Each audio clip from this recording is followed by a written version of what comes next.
games in my Steam library are completed. I like this one because one day, you decide you don't want to live anymore, and go on another mortal lifelong mission to complete each game. Finding new purpose for life in your attempt to die. Then, just as you're about to best the last game, the final collectible in your grasp, you look around, and somewhat reluctantly close the game. You step away from your computer for the first time in years. Desk surrounded by filth and trash. You walk out of your room to see the seaside ranch home you purchased after your third lifetime as a successful musician, whose career was cut short by a tragic diving accident and your body never recovered unto shape by the years. You walk around your extravagant home. Attend to all the collectibles an immortal life has brought you. Material possessions filling your home. No, your house. This hasn't been a home in years. You decide to go outside. Your age and physical status, that of an active 30-something. Even though you're well over 200 years old. Your first walk in decades. Is it really time? Has that day come? What was the rest of the world like? What year was it? Does it matter? You want to die, don't you? You make it back to the house around dawn. It's cold on the coast this time of year. But the weather has never fazed you. Not even when you did that river float in Alaska with only your backpack and a small raft. You're not hungry. Though you never have been before. Even though you studied under Italy's top chefs just over 50 years ago. You don't feel like sleeping. Even though you haven't in about a decade. So what do you want to do? You sit back at your desk as the sun begins to rise over the ocean. A large window specifically facing east, a very important detail 2 lifetimes ago, when you had this place built. How many sunrises have you seen now? It doesn't really matter, does it? The past 1,000 or so have only fueled the drive to finish those 1,000 games. What do you want to do? You ask yourself this. A question you've previously had no problem answering. But now, you slouch in your chair and look down at your shirt. Something you'd imagine would be in a worse state by now, having not changed for God knows how long. You sit as the sun rises. The light shines on your face as you glare against the sun, ready to close the curtains as you've done countless times before. And it hits you. The sun on your face. Muscles activated after so long. You feel it. You're ready. This is a lifetime culmination you've been working toward for so long. It's this moment. You boot up the game, reload the save, and prepare yourself. You print off the letter you prepared in Word 2000. Or was it 2020? Oh well.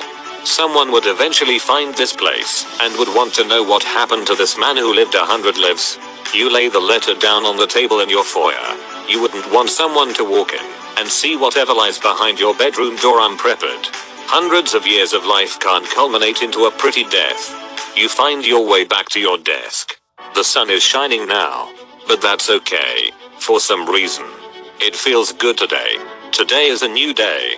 And tomorrow, that will finally not be the case. You look at the screen. The hidden Easter egg sitting just in front of you. Just one button from no tomorrow. It's time. You reach out and grab it. 100 hundredths collectibles found. You sit back. Smile. The time has come. You're ready. The game flourishes its congratulations. But, nothing happens. This can't be. This was supposed to be the moment. You save. Close the game. And go to Steam. 100% completion. This was supposed to be it. What could have gone wrong? You pore over the list in your library. A list you haven't checked in years. After installing each and every game, when you decided to make this final push. 18 TB of every type of game on Steam imaginable. You check the list. Games. 1094. Installed. 1093. You spend the next 15 minutes checking for that one grayed out name. The one thing standing between you and your final choice. Bad Rats. A gag gift from your friend that cost $0.13 during the Steam summer sale back in 2013. You remember the exact inscription from all those years ago. Now this hit game will be in your library forever. Cheers. Ducker. Titus. You sit back. And you cry. You cry because you can't manage anything else. The first feeling in what must be decades. You laugh. You stand up and throw your chair to the ground. Tears of joy streaking your face. It feels so incredible. So intoxicating. After the shock settles, the realization hits. Do you really want to die? You sure as hell don't want to play Bad Rats. No. Maybe this life needs one more chance. You made it worth it before. Didn't you? You took a step back and decided what you were going to make your life out to be. You committed to it. Your life. To love. To experience. You can do it again. You click the start button on your desktop. Your home screen, one of your photographs from one of your many world tours. India. Maybe that's where you'll start. Who knows where? Who cares? It doesn't really matter, does it? You click shutdown. Edit. Wow. Just wow. Reading through all of your comments is truly overwhelming. In the best of ways. Thank you everybody for your kind words. It really means a lot. Also my first gold. Thank you strangers friends. This is the first time I've done anything like this on here. But if what you all say is true, maybe I'll look into participating in r/reading prompts. There seems to be some really cool content over there. Above all though, thank you for making my 4 AM toilet inspiration something this moving. From my toilet to yours 3. Wow. Best morning hit break I've had in weeks. Good job.